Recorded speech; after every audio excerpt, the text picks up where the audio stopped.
Hi everyone, welcome back to my classes. So guys, we'll begin with the next organelle in just a quick while and that is Golgi apparatus. इससे पहले हमने पढ़ा था endoplasmic reticulum and its several type of connections with the cell. आइए पढ़ते हैं अब Golgi apparatus के बारे में. तो ये रहा हमारा सेल, ये सेंटर में न्यूक्लियस, न्यूक्लियस के साथ पड़ा है हमारा ईआर, जिस ईआर पे राइबोसोम्स प्रेजेंट है दैट इज RER और जहाँ पे राइबोसोम्स नहीं है दैट इज SER. बिल्कुल ही साथ पड़े होती है एक और ऑर्गेनेली जिसे जानते हैं हम गोल्गी अपैरेटस के नाम से. सो ये जो हमारा स्ट्रक्चर है दिस इज गोल्गी अपैरेटस. आइए पढ़ते हैं गोल्गी अपैरेटस के बारे में. The Golgi apparatus was first described by Camillo Golgi. इसका नाम बहुत बारी पूछा जाता है, ठीक है. सो ये साइंटिस्ट आपको याद करने हैं, वैसे तो याद ही रहते हैं. गोल्गी इन्हीं के नाम पे बना हुआ है ये apparatus.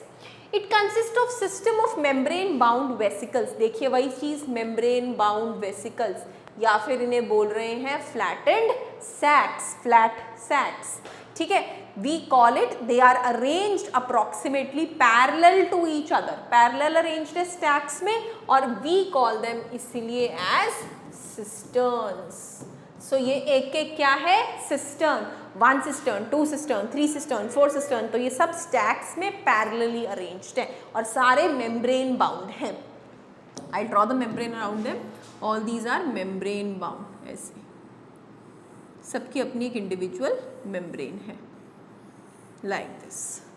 Okay, these membranes often have connections with the membranes of ER. तो वो कह रहे हैं इन membranes की ER की membrane के साथ connections रहते हैं.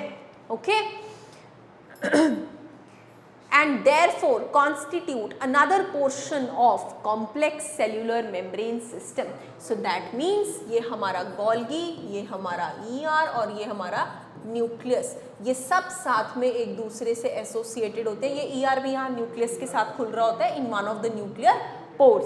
सो all these are connected together and that is why they form complex cellular apparatus. ठीक है जी. मेम्ब्रेन सिस्टम भी लिख सकते हो आप, इसकी जगह you can write down membrane system since NCERT उसी पे फोकस कर रही है. Next, the material synthesized near ER. जो भी मटीरियल ER के पास बनता है is packaged and dispatched to various targets inside and outside the cell through Golgi apparatus.